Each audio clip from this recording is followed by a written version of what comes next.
Hallelujah chorus from Messiah, a piece which is woven into the fabric of our national life.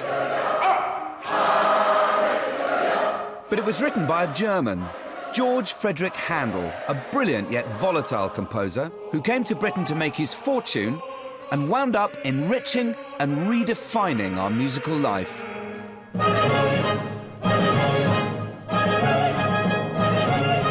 Here he is, cemented into the wall in Westminster Abbey as a national icon, carved from the life, and holding the manuscript of his most famous work, Messiah. But how did a foreign composer become such a celebrity here? And what is it about his music that still captivates and fascinates us today? Handel's capacity to write a melody which reflects emotion is brilliant. He really gets people going, you know, he can come and move you and get right into the depths of your soul and then yank you back out. Hallelujah! Hallelujah! You've got to attack it.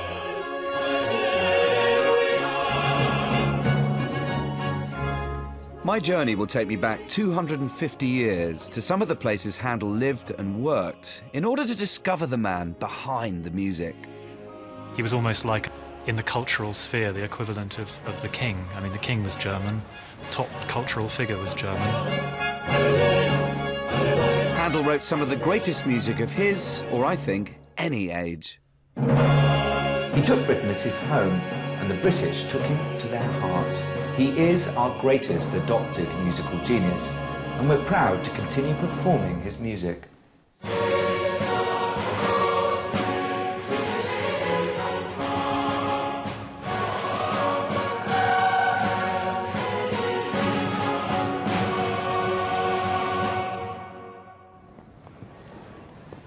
Handel seems to bestride the centuries as a musical conquering hero.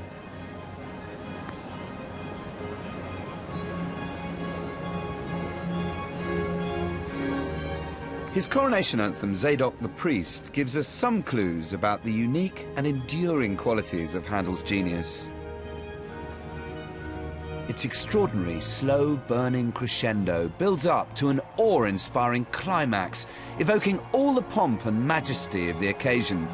It was written 300 years ago for the coronation of King George II and has been used at every coronation since then.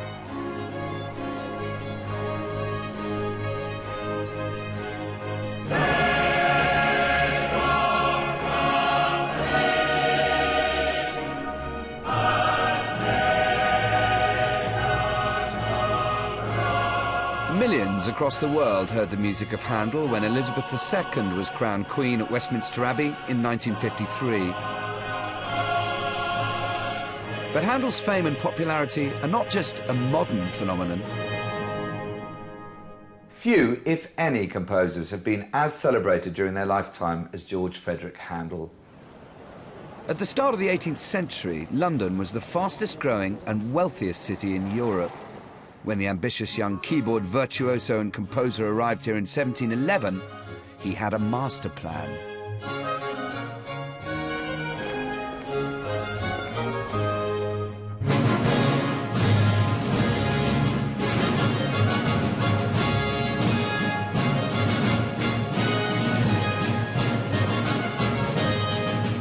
He was 27 years old and in love with Italian opera.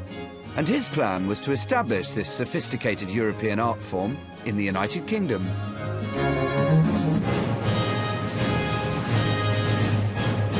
He announced his arrival on the London scene with Rinaldo, the first Italian opera to be composed specifically for the British stage. The rich and the fashionable flocked to the opera, drawn to its story of love in a time of war, complete with a beautiful princess, a spiteful enchantress, and a host of chivalrous knights and crusaders. But it wasn't just the lavish orchestration or the spectacular scenic effects, which included the release into the theatre of a flock of starlings, or even his own keyboard fireworks that made this young cosmopolitan composer the talk of the town. It was his singers. London had never seen or heard anything before like these singers. Brought over from Italy at huge expense, they were simply the best in the world. their exotic personalities off stage attracting almost as much attention as the music they sang. Handel was, in pop culture terms, at the top of his game. His arias read the way people listen to songs, to popular songs today, and they were as popular in his time as they are now.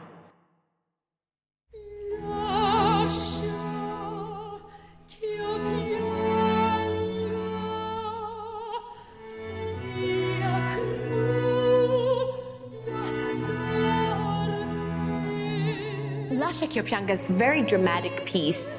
There is a dichotomy between the dignity of the music and the sort of wallowing sadness of a young girl.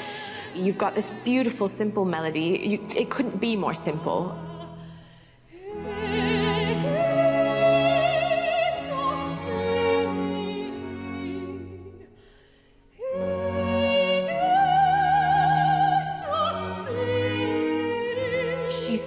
About weeping for her fate, and she says it over and over again, and it does sound like somebody who can't get the words out, and Handel writes it beautifully. He actually literally cuts the phrase in two.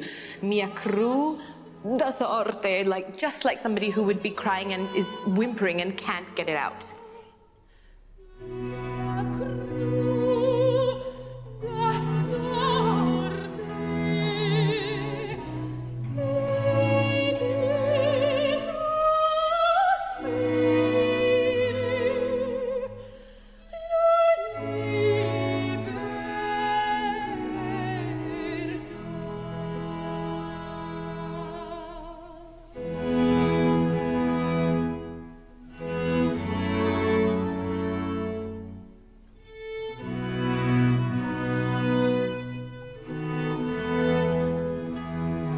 Handel's operatic genius was to be able to reach out beyond the conventions of the high Baroque, to present his audience with characters who, through music, express vivid human emotions. These are people that in different circumstances could almost be you or me.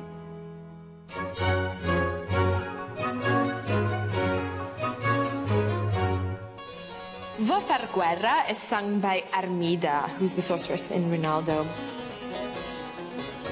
It's an aria about revenge, it's an aria about vendetta, it's an aria about rejection even, because she discovers that her consort has been unfaithful to her and is in fact not in love with her, but in love with the princess. She has everything. She has power, she's magnetic, she's strong, but she doesn't have love. And that is quite a telling thing, actually, that propels her to revenge and to hurt.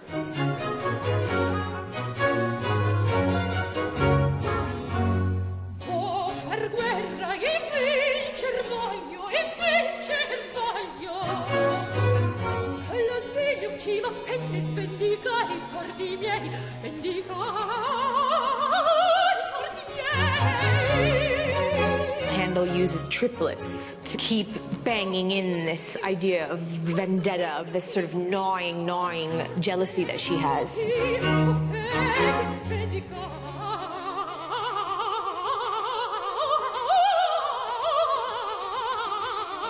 It's used in a sort of knife wound.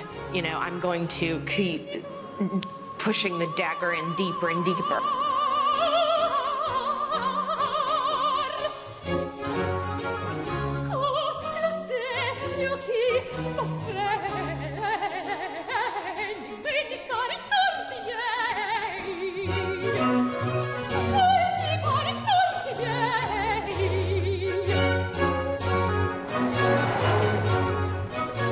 Rinaldo was a massive public success with an unprecedented 3-month run. But for the ambitious young composer, it was also a personal success. He'd found the audience he needed, and he was determined to give them what they needed. Sophisticated Italian opera, Handel style.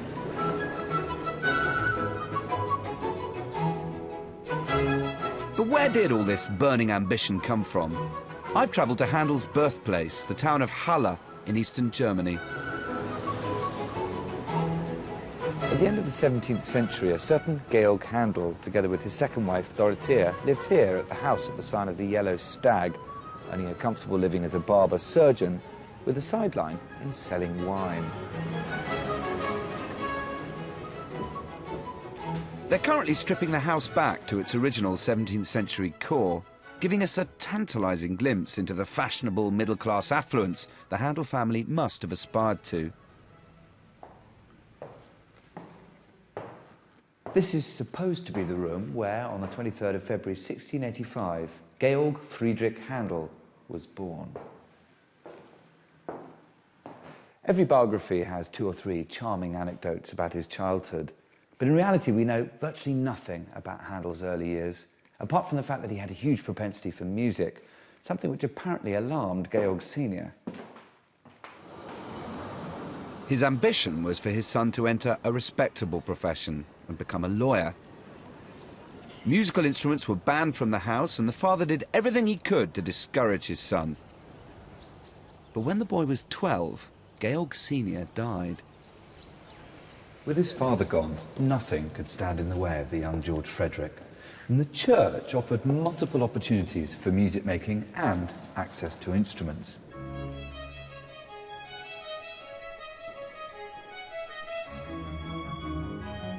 So, here at the Market Church in Halle, the teenage Handel, already a devout Protestant, would come to worship, but also to improve his skills on the organ.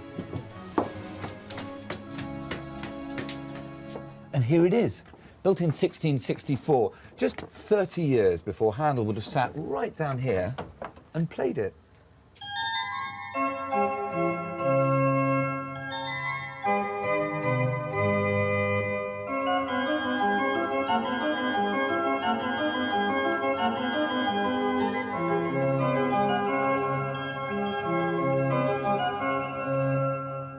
Still sounding as sweet as ever, best part of 350 years later. Driven by his huge talent and ambition, Handel left provincial Halle at 17. He spent his early 20s travelling across Europe, developing a passion for Italian opera and extending his skills in church music.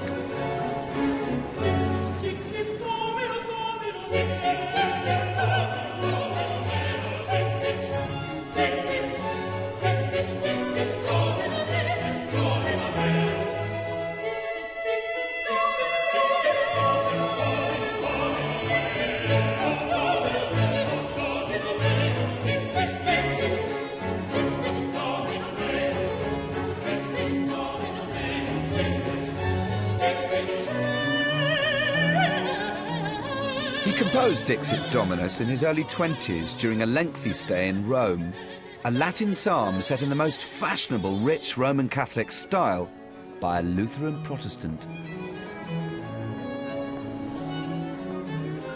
By the time he arrived in London, the talented boy from the provinces had become a sophisticated, cosmopolitan composer. He was the right man in the right place at exactly the right time.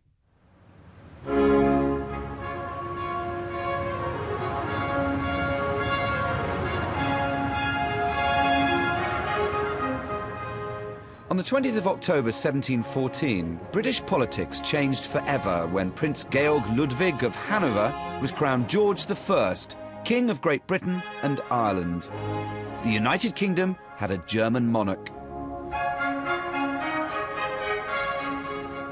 With his reputation for musical brilliance, Handel, London's most fashionable German, was the natural choice when George I decided he needed some special propaganda music.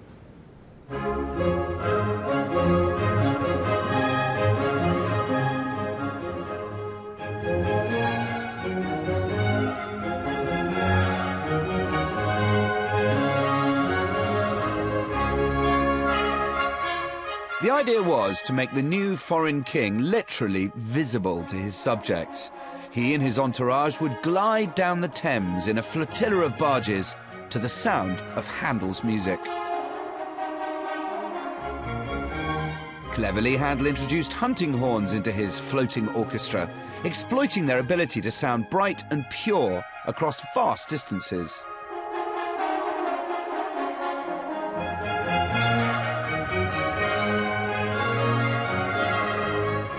The water music was a triumph. The king was delighted, and Handel became a royal favourite.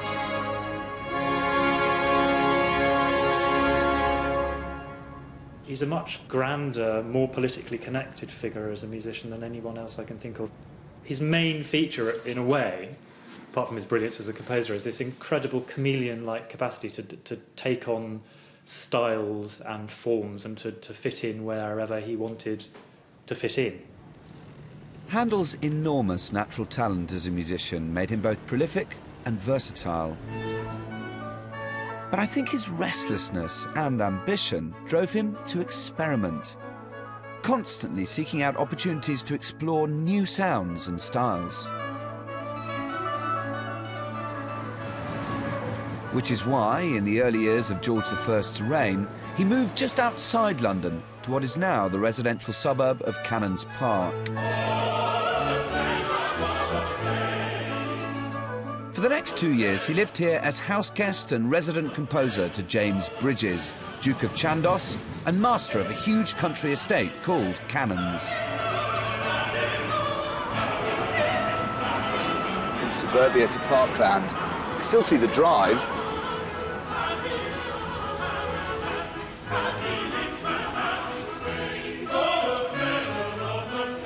Handel used his stay here as an opportunity to play with all sorts of new ideas, including his first English-language opera, Acis and Galatea, set to words by another of Bridges' house guests, a young poet called John Gay.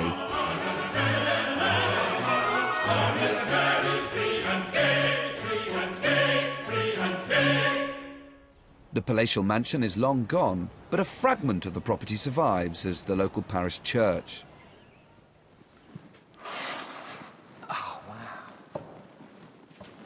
What a place. This is the only continental Baroque parish church in the country. The Duke of Chandos, James Bridges, who rebuilt this church in 1715, he was very much a person who wanted to be extravagant and wanted people to see how much money he had, even though it was really bad money.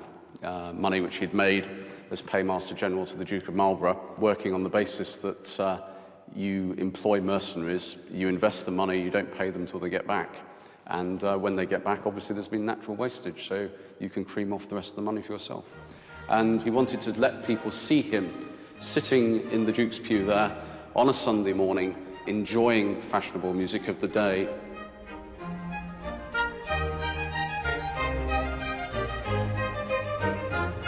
He's putting on a big show, isn't he? I mean, it's a massive display of ostentation. He's setting himself up almost like the king there. Very, very much so. I mean, basically, all he was interested in was listening to Handel. In fact, that's why he built this place very much as an opera house. If you look, you've got the proscenium arch, you've got the stage itself, where the altar is now. The badinage would have been situated on the stage. Church band, as it were, with the organ as a centrepiece. But it's quite unusual that you see the organ directly behind the altar. I mean, it's like music is also sacred here. Gay and Handel's opera conjured up an innocent pastoral idyll of nymphs and shepherds, exactly the kind of enchanted world that James Bridges wanted Canons to be. The flocks shall leave the mountains, the woods the turtle dove, the nymphs forsake the fountains, and I forsake my love. The flocks shall leave the mountains, the woods the turtle dove. The music takes its cue from the sweet, simple style of the poetry, floating the words on clouds of florid Baroque phrases. But when a jealous mythological giant enters the story, Handel's able to capture all the harsh directness of the English language without breaking the spell.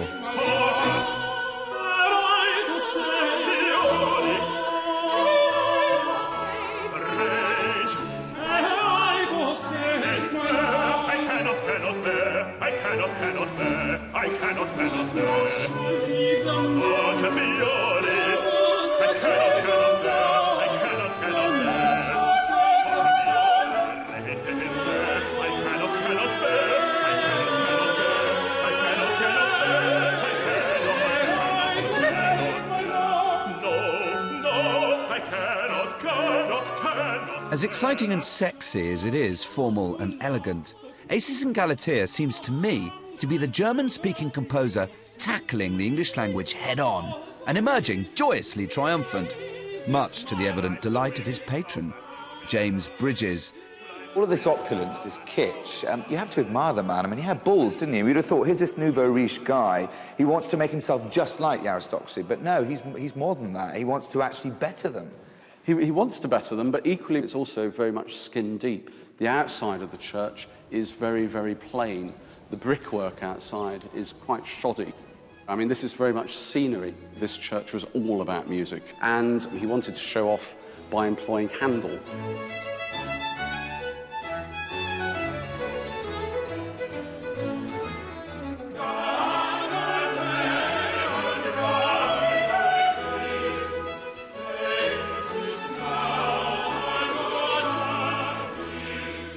Handel's relationship with his patrons demonstrates his extraordinary astuteness for dealing with people who have financial control and potentially artistic control over him, but dealing with them on his own terms. Acis and Galatea allowed Handel to explore his dramatic talents at a time when it wasn't possible to perform English language opera in the London theatres.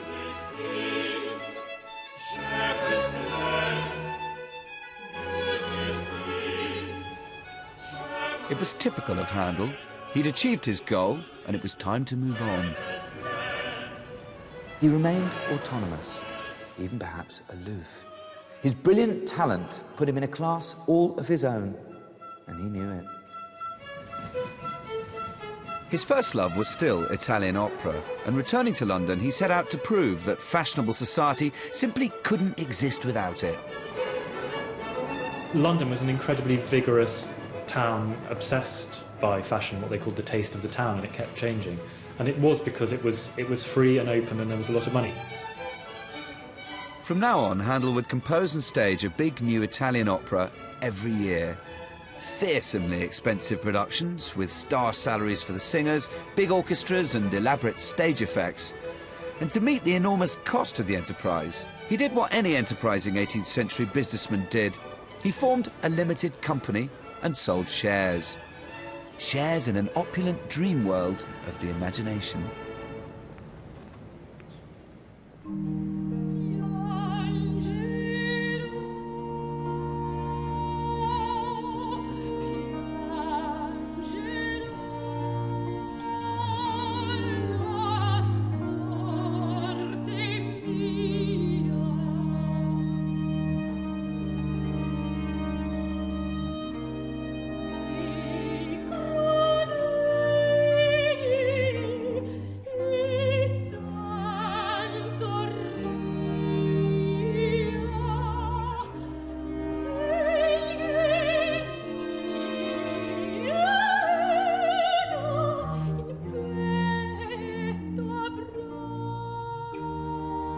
Handel's ability to create epic tales, peopled with recognisable human characters, like Cleopatra and Julius Caesar, meant that again and again his operas hit the bullseye as popular successes, and his artistic and commercial master plan brought him real rewards. Handel moved into the fashionable new Mayfair district, just the sort of area where his rich and cultured opera audience lived. And he rented this modern house because as a foreigner he wasn't actually allowed to own property.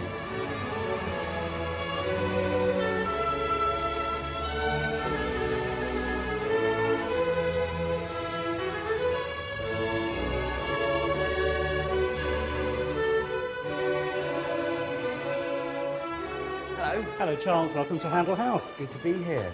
So we're one floor up. That's correct. Downstairs was the reception area is on the ground floor. This is the first floor. And the front room here, we know from records that Handel actually rehearsed in this space. We have records of there being up to 20 people in this room at one time, which, when you consider the size of clothing they wore in those days, is quite a feat, I think. Yeah. These details at the end of the stairs are one of the few original features from the house when Handel moved in. Yeah, I was going to ask, I mean, how much of what we can see today is exactly what was here then? The majority of it is a very faithful representation of what the house looked like.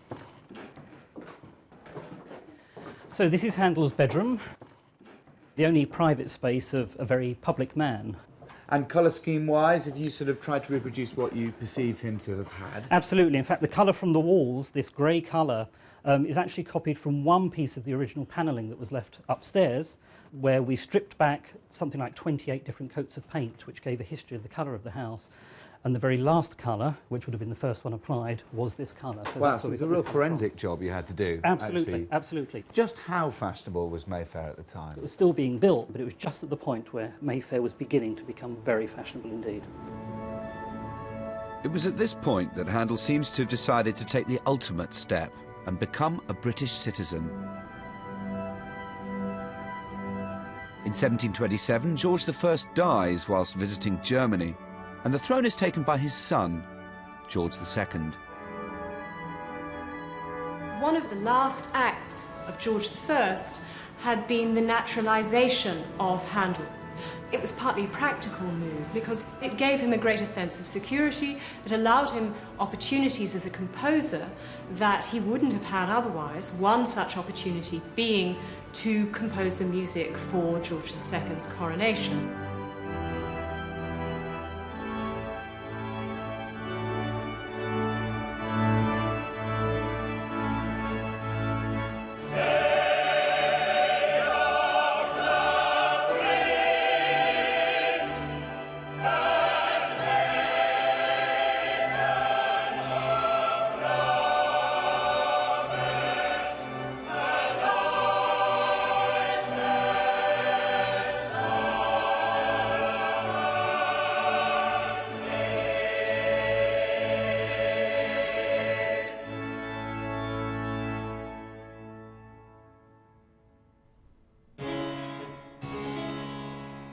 Handel was now entering middle age and beginning to put on weight. He composed with a seemingly inexhaustible energy, and his work would have undoubtedly made him rich if he hadn't continuously put all the cash into the opera company. He was, by then, a Londoner. He was a person that people recognised and was a visible public figure. There's a sort of parody of Handel with a heavy German accent. Now, I don't quite believe that. I think he had a forceful way, a rather heavy way of speaking English. It was said he could swear in 4 or 5 tongues, as it were. He could manage Latin and English and German and French, as well as Italian. His public profile made him the butt of numerous jokes. Cartoonists depicted him as a greedy, selfish brute, literally a pig in a wig. But it wasn't just the man himself, it was his entire artistic project that was fair game. And the greatest satirist of them all, William Hogarth, launched his career with an etching that lampooned Handel's Italian opera.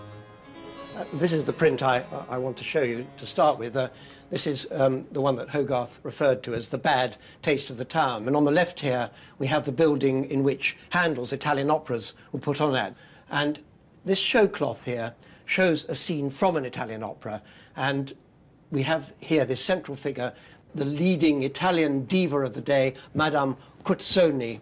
She's got 2 Roman guards either side of her. It's probably Giulio Cesare. And we can see this nobleman here, he's got this little bubble which says, "Pray accept £8,000. That's about $1 million in today's money. And he's pouring out a sack of gold coins in front of her. And we can see that Madame Cuzzoni is holding a rake. So she is literally raking it in. The worst was to come. A new musical sensation was about to deliver a fatal blow to Handel's master plan.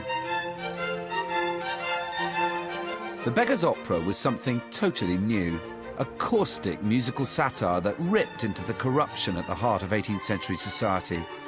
It was constructed out of 70 already well-known songs, street music, folk tunes and works by Purcell and Handel, all given savage and witty new lyrics by Handel's former collaborator from Canons, John Gay. Instead of employing well-known professional singers, Gay assembled a cast of energetic young actors who sang like the man in the street. To London audiences, the Beggar's opera must have sounded like something totally radical and modern. By taking a contemporary approach to the music, I hope to capture some of the impact the work must originally have had when it really was the shock of the new.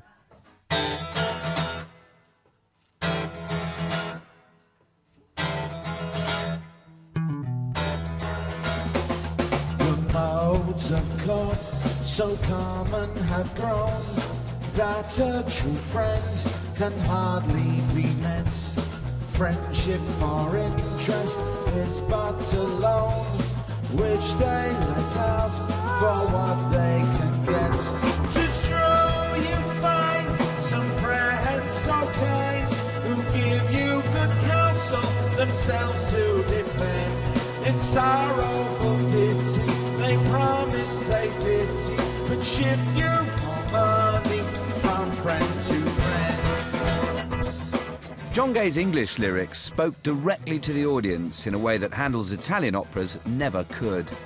He peopled the stage not with kings and queens and gods and goddesses, but with real London lowlife, the highwayman Macheath and assorted pickpockets and prostitutes. Gay's subject was the theft of innocence in a corrupt world. Virgins are like the fair flower in its lustre, which in the garden enamels the ground. Virgins are like the fair flowers. It starts off with her talking about the fair flowers and how wonderful this is, but how, like, as soon as they're plucked, that their worth is just completely lost and they end up, you know, on the scrap heap, basically, but which kind of in those days, that's how it was. That was the harsh reality of it. But when once plucked, 'tis no longer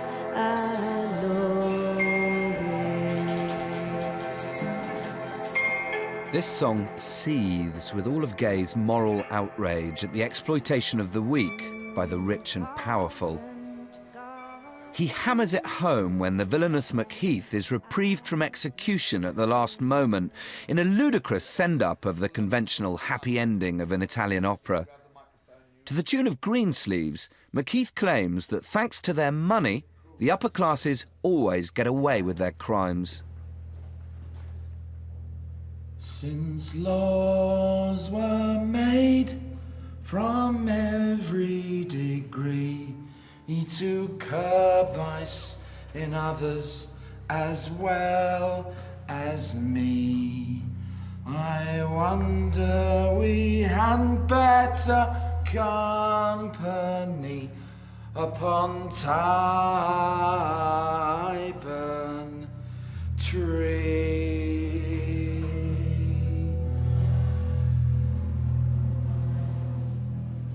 The popular success of the Beggar's opera was simply staggering.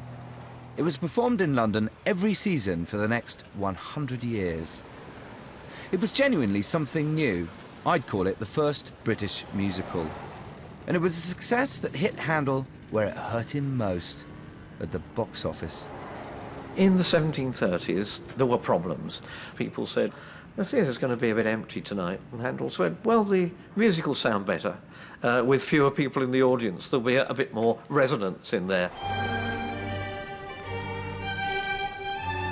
It was obviously a very personal matter. He actually signs a letter which is published in the papers saying, I have done my best for the London audience, but find they're not turning up. Finally, the spiralling financial difficulties bankrupted his opera company. And after 25 years in Britain, Handel's cherished dream was coming to an end. In 1741, Handel is finally forced to give up on opera when his new work, Die Adamia, is an ignominious failure and is taken off after just 3 performances. Typically, Handel got over his disappointment in crafting a new masterpiece, Messiah.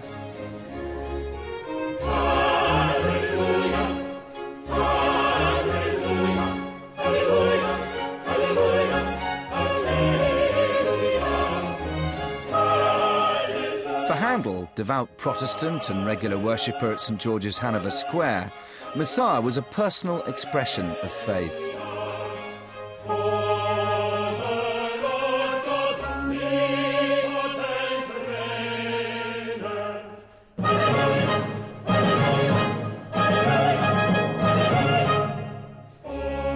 Composed in just 24 days, it combined his love of church music with his passion for opera, celebrating Jesus' significance for all humanity with a text drawn from the Bible and, crucially, in English.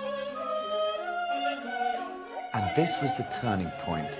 This was when, for me, Handel ceased to be an illustrious composer from abroad, but became one of us.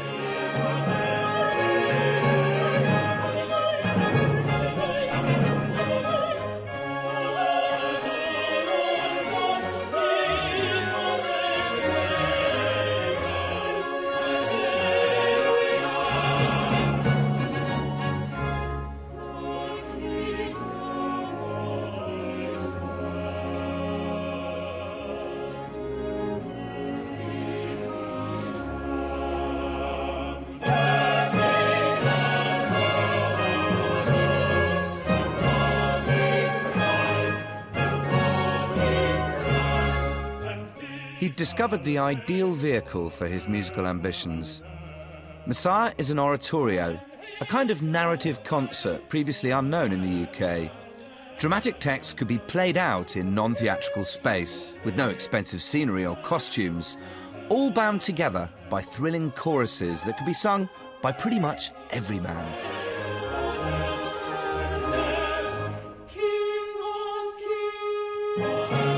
Through these collective experiences, Handel started a very British choral revolution. It's thanks to him that even today there are probably more choral societies per square inch in our country than in most others. We British love to sing. Handel saw it and harnessed it. The Hallelujah chorus is the centrepiece of the oratorio. When George II first heard it, he spontaneously got to his feet. Because the king had stood up, everyone else had to stand. Audience and musicians.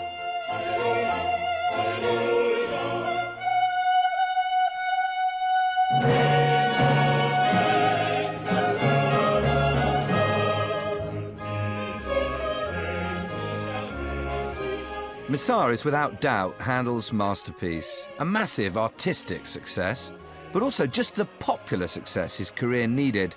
And it was the Hallelujah chorus that really seized the public imagination. With a little bit of rehearsal, anybody can be a part of it. And here in a school hall in Somerset, I've brought the pupils together with singers from half a dozen local choral societies for a Hallelujah chorus crash course. OK.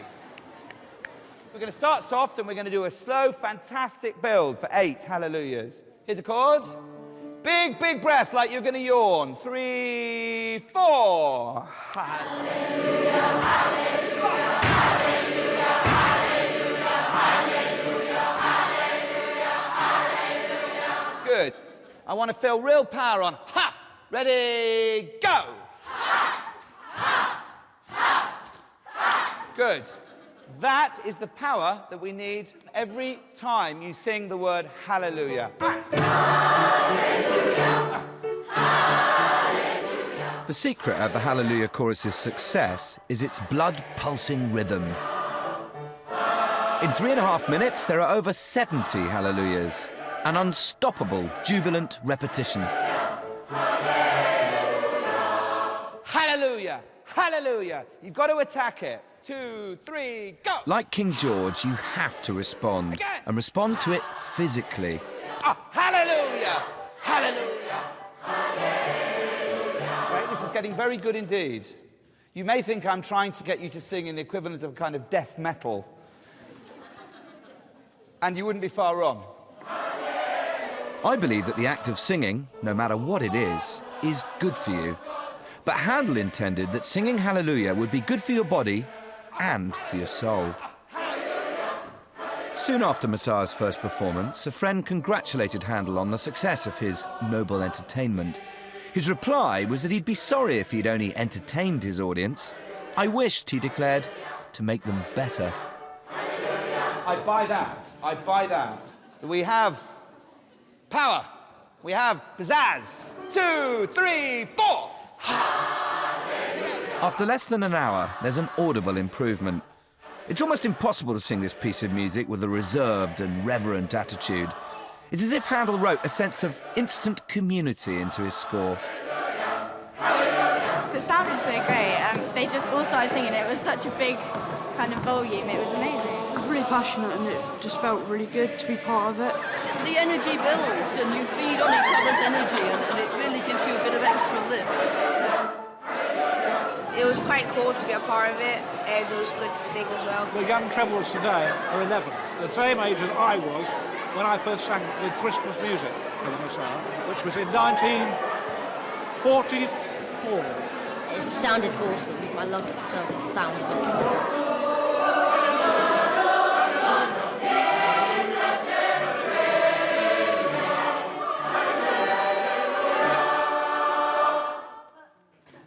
Very good. Give yourselves a round of applause.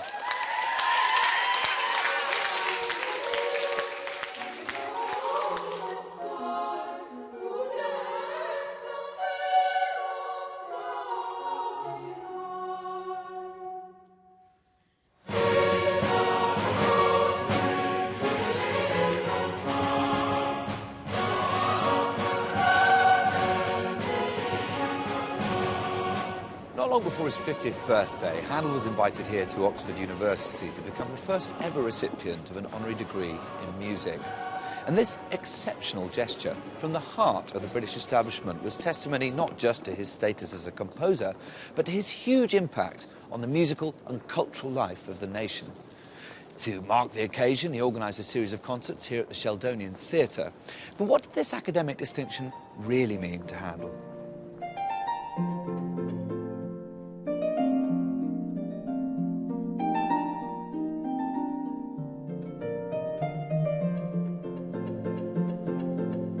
In fact, he seems to have been so busy organising, performing and collecting his substantial box office receipts that he never actually got around to picking up his degree.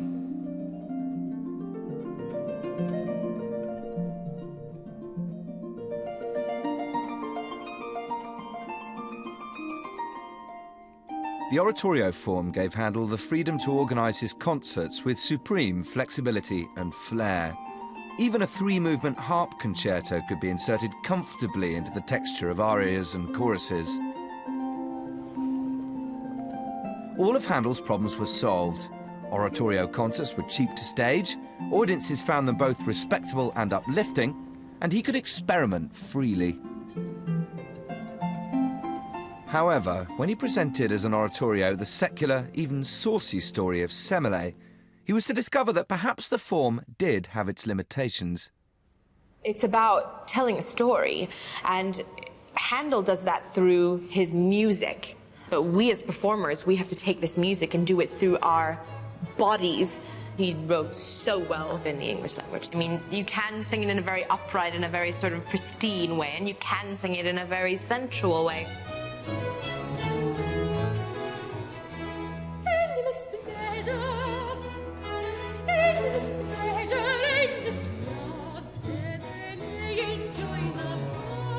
It's a gavotte, so it's always sort of moving over to the downbeat, always. And so this endless pleasure and this love Semele enjoys above. And, you know, the music just is a continual joy.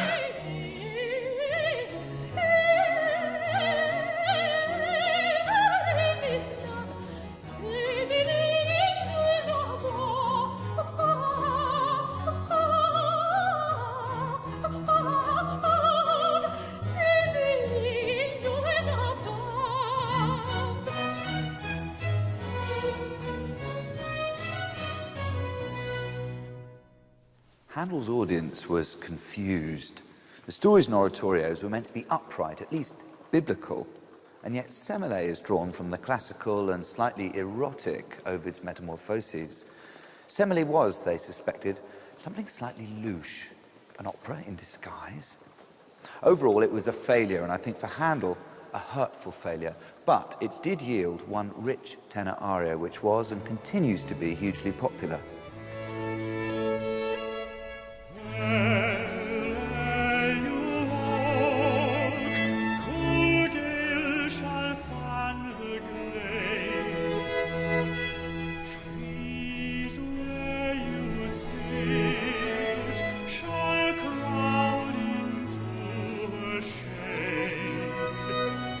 Trees where you see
It's an interesting example of the fact that Handel so often tried and didn't always necessarily succeed. This is a bit of a flop when it opened. Yeah, but I think it's gone on sort of from strength to strength, and some of the things that we love most of Handel's are from this. So in the long run, he won out. You do feel that he did end up British, didn't you? Because the way he sets the English language is so extraordinarily good. Yes, and I mean, I think he always spoke with a sort of German accent, but he'd adopted Englishness in the most extraordinary way, and I mean, he became this amazing symbol of Britishness. He was almost like a sort of, in the cultural sphere, the equivalent of the king. I mean, the king was German, top cultural figure was German.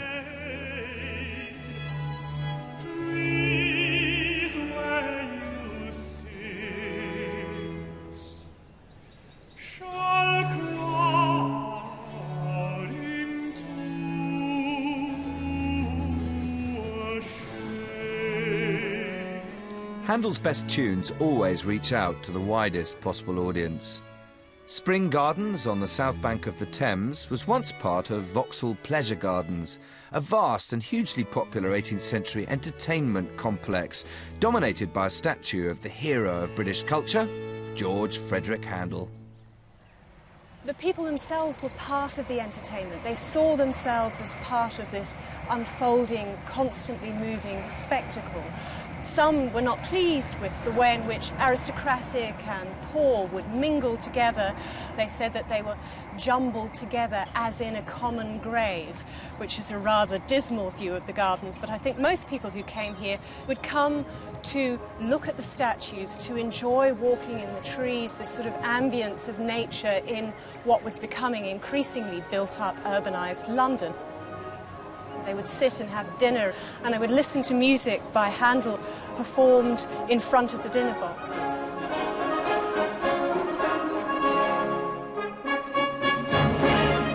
Handel was a master of the grand musical statement, and modern audiences are still captivated by his bold, large-scale pieces, like the music for the Royal Fireworks, which was first heard at a legendary public rehearsal in Vauxhall Pleasure Gardens.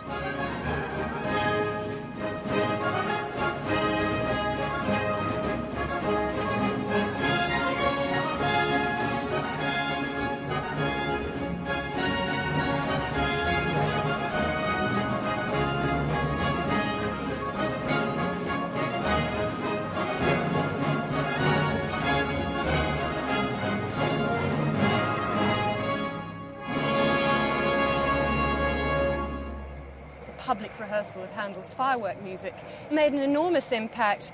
There were huge numbers. London Bridge was the only route across the river, and so it was jam-packed with coaches and carriages, and apparently a group of footmen had a public brawl and some nobleman got injured.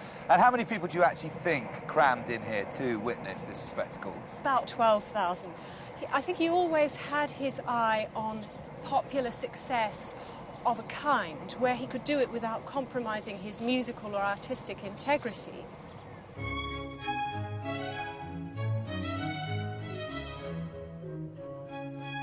Handel was nearly 65 and still composing prolifically, but now he began to use his status as the country's leading composer to support charitable causes.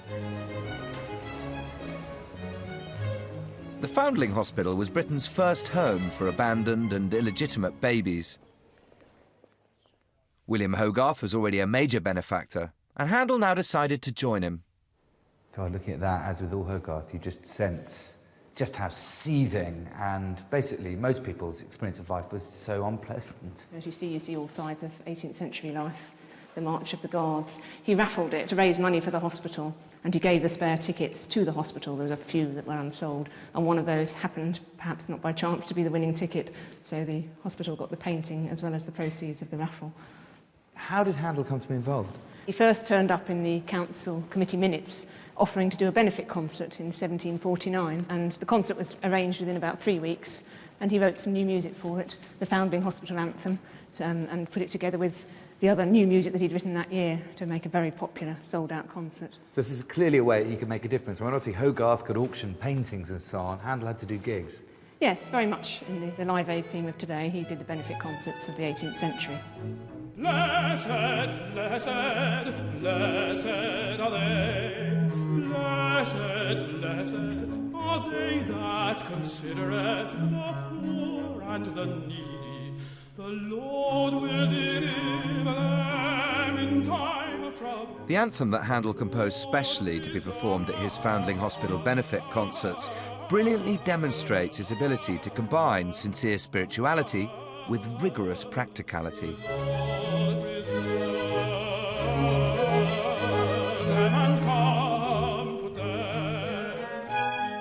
It's basically a recruiting song for the charity, but it works by inviting the listener into a sort of feel-good experience about charitable giving. This is Handel's last will and testament. He wrote a will in 1750, and he leaves a bequest of the score and parts of Messiah to the Foundling Hospital, which enable them to carry on their charity concerts after his death. Seeing Handel's will really fascinated me. His handwriting was as bold, clear and forceful as I imagine the man himself was. I was keen to see some more, particularly some of his actual music manuscripts. And in the British Library they've conserved one of the most poignant, the manuscript for Jephthah, his last great oratorio. What happens is that in 1751-2 his eyesight starts to fail. This is Handel's, as it were, typical handwriting. Very few changes, and those that are made very, very clearly. He may leave some things, details of the orchestra to fill in later, but pretty well by the time we're through, there's a draft of something for every movement. And when he gets to the bottom of this page, you see the 13th February 1751. His annotation there is he couldn't go on because of the trouble with his eyesight, and he couldn't do any more.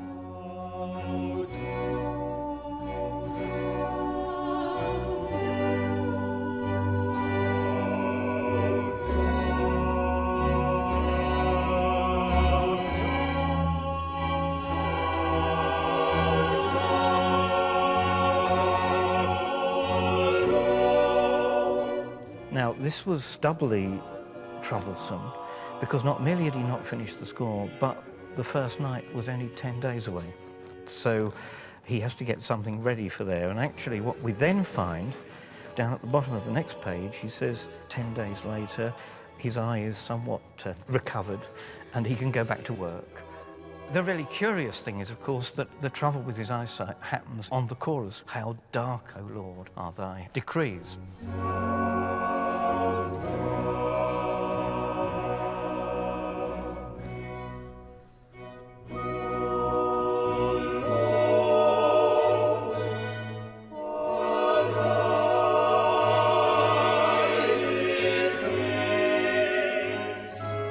The thing about it is 23rd of February actually was his birthday.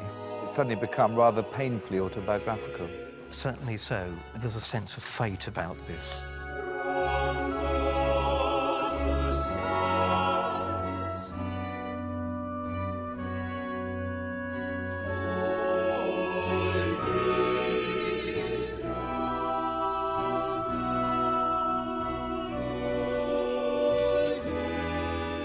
His creative life was over. It wasn't long before he'd lost the sight in both eyes. For the next few years, he struggled on, helped by assistants, revising old works and tirelessly promoting the performance of his music.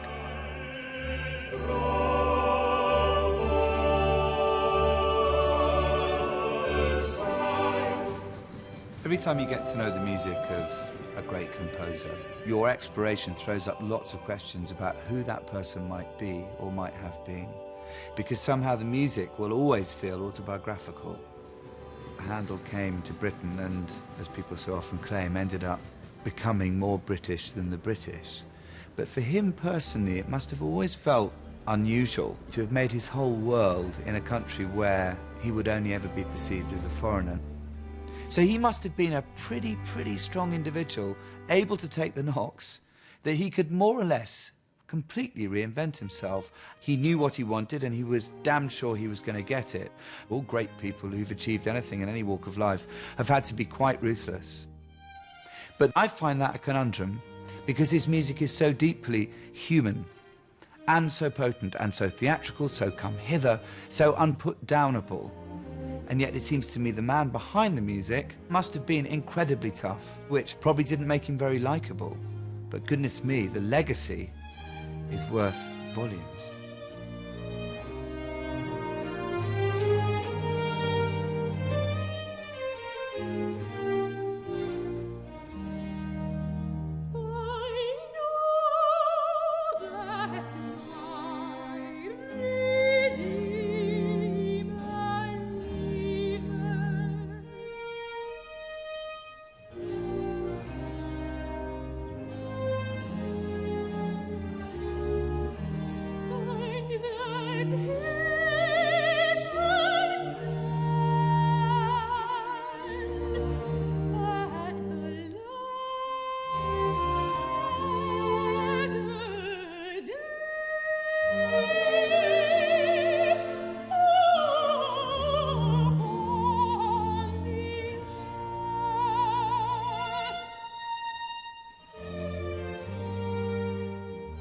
One night, on returning from a performance of Messiah at Covent Garden, Handel was seized with a sudden weakness, and he retired to his bed, never to rise again. On the 14th of April 1759, he passed away peacefully at the age of 74. Over 3,000 mourners attended his funeral, which was given full state honours. After his death, his reputation would continue to grow, and the engine was Messiah.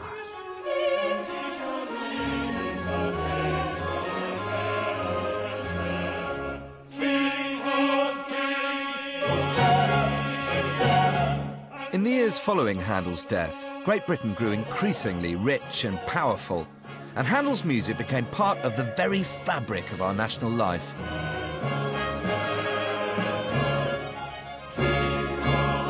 In the next episode of The Birth of British Music, I'll discover how, at the end of the 18th century, another foreigner, the Austrian Joseph Haydn, became our musical national hero.